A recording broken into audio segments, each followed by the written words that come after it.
Good day and welcome to Battlespace 9, Lower Decks, Hear All, Trust Nothing mini-special.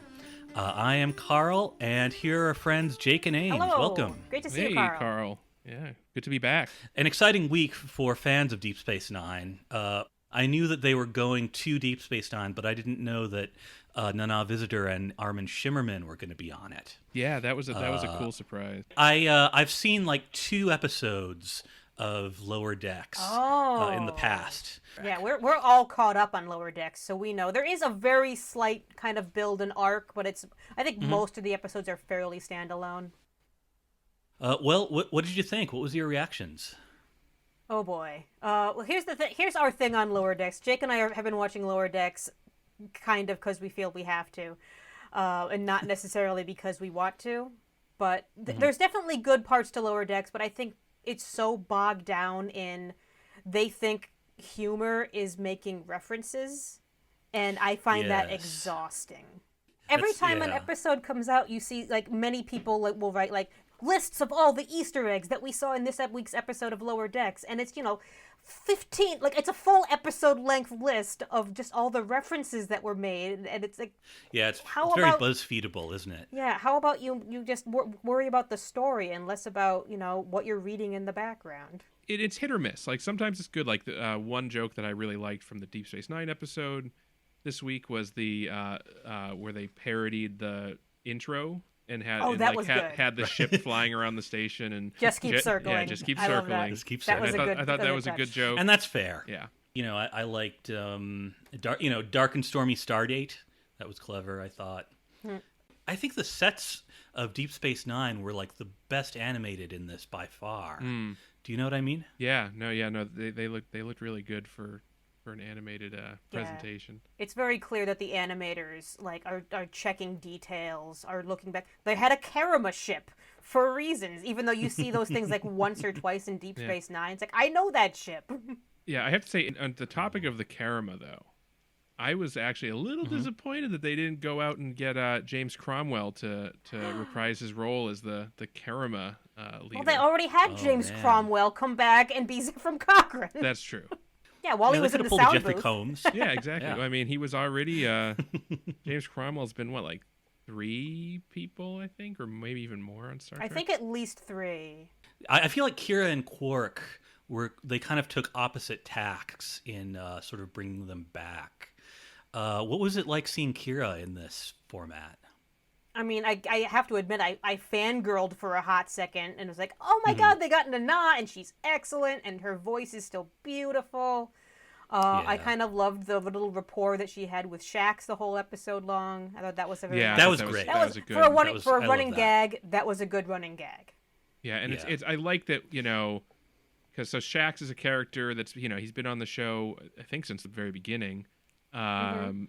And you get the impression he's this Bajoran and he's a badass. So of course he's saved Kira's ass and vice versa, hundreds of times, evidently.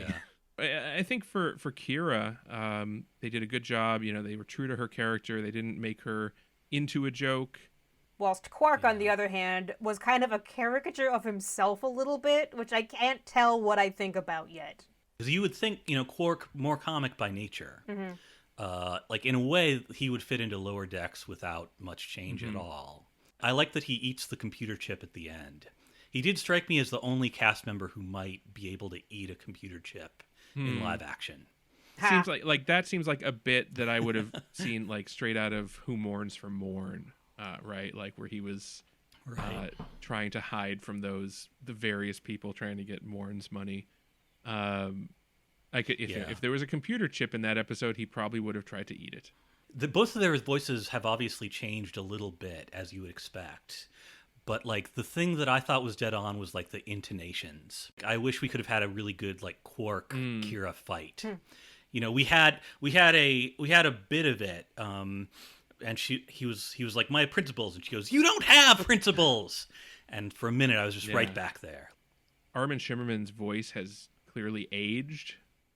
Yeah, I was struggling finding Armin in the voice every so often. But I know he's a big voice actor. Well, it's really interesting because he's a big voice actor, and one of the things that I'm familiar with of his voice acting is He plays the father in the Psychonauts video game series. And I love that two game. games. It's like deepened or it's changed considerably over the last 20 years or so. That probably happens to all actors Yeah. at a certain age, and they have to just find a way. Yeah, I think I missed a little bit. How much of Morn did we get to see at the bar? Because that's I important. think we only saw him when they came in first. Okay. Yeah.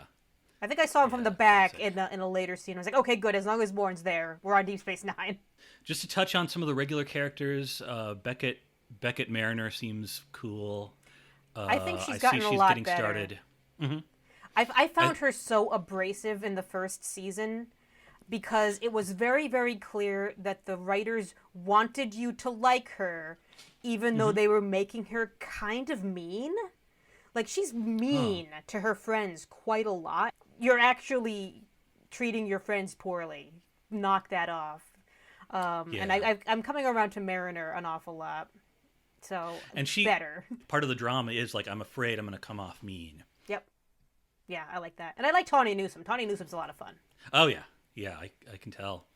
What's the deal with Jennifer? She seems like an interesting match for someone like Mariner. Yeah, we haven't. I feel like, I mean, we've seen some of her, but hasn't been a real major character. She's kind of the crush. She's the crush that you see Right. when she's in the Yeah, background. but it seems somewhere like or this something. episode is really sort of setting that up to be a larger relationship. So see where that goes. It's always good to have an Andorian around. I did like the scene where they like kiss and then phaser each other. I love the was whole scene. sort of beautifully sick. The whole phasering scene was Yeah. probably my favorite scene in the episode, of Jennifer giggling gleefully in the background while her girlfriend phasers her friends, because I could see myself in that kind of a role. Like, yeah, very my friend's relatable. being a dick, you should phaser them. And that certainly could not happen in any other Yeah. Star Trek, and we must appreciate that.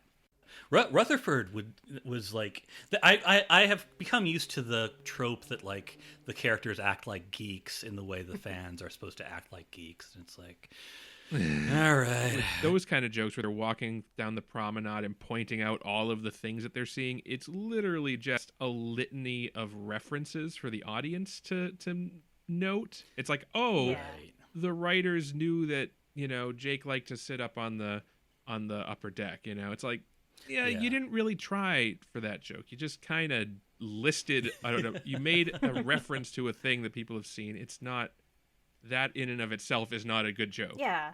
If it's something Rutherford just happened to do, and then like a fan could spot it and be like, oh, he's doing the thing, that would be a fine Exactly. joke. It's the fact that you're saying, we're going to make this joke now, here's the joke, and then they do the joke. It feels overdone to me. And I think that's a trend in a lot of like comedies of this style. I feel like they could really invest in the characters. I was expecting to spot the reference, but I wasn't expecting like that Mariner would be as awesome as she was. I guess I wasn't too into the Orion plot, but it was, it had a point of view. I mean, It's a it good was Same story. Tendy And one thing story. an observation about that plot that I was making is how much the Orion man that they were hanging out with was the Orion version of Worf in the end, because he was like was like this. Oh, that's perfect. this Orion right, raised right. by humans. Since Raised by humans in Minsk. Yep. But learned and, about his like, culture and from then books. just became the most hardcore Orion stereotype that he could be, which See, if that was the reference that they were going for, then they succeeded without having to underline it and say, like Worf. That's You know true. that guy you know from the other shows? I certainly enjoyed it, and I think if they want to take more from Deep Space Nine, I think that's great. But the thing to really take from Deep Space 9 is invest in the characters. Exactly, yeah. As always. When we hit Lower Decks on A Star to Steer Her By, I think it's going to feel like the episode we did when we covered the Futurama episode, where no fan has gone before, where we're just saying, yes, we acknowledged all these things that happened. We'll tell you about them now. A while back, I think it was probably during season 1, I watched a Jessie Gender episode covering some Lower Decks, and she had watched with a friend of hers who wasn't a very like avid Star Trek fan or hadn't seen certain episodes that they made references to or something. And the question, became like, if you don't get the references, what do you think of the episode? Is it still funny? Mm-hmm. And I think the answer was like the friend could tell that they were missing something. And if you can tell you're missing a reference, then you have not succeeded. Right. And part of this is this weird TV media landscape where, like, we're talking about the hologram where Kira has Quark's head. Yep. Remember that? But then it also produces a dozen, like, articles about how the show referenced the thing and helps it function. And I really hate that that's where we are in television. But they've definitely got some good characters here, I think. They do. You can check out Jake and Ames on A Star to Steer Her By every single week. And for us, check out Monday. We've got the episode Needing a Victory, featuring comedians Tamara Brown and Asterios Kokkinos. And then after that is the episode Democracy, which features the Duras sisters, the Star Trek podcasters. And then check out Jake and Ames on episode 14 of Battlespace 9. Thank you.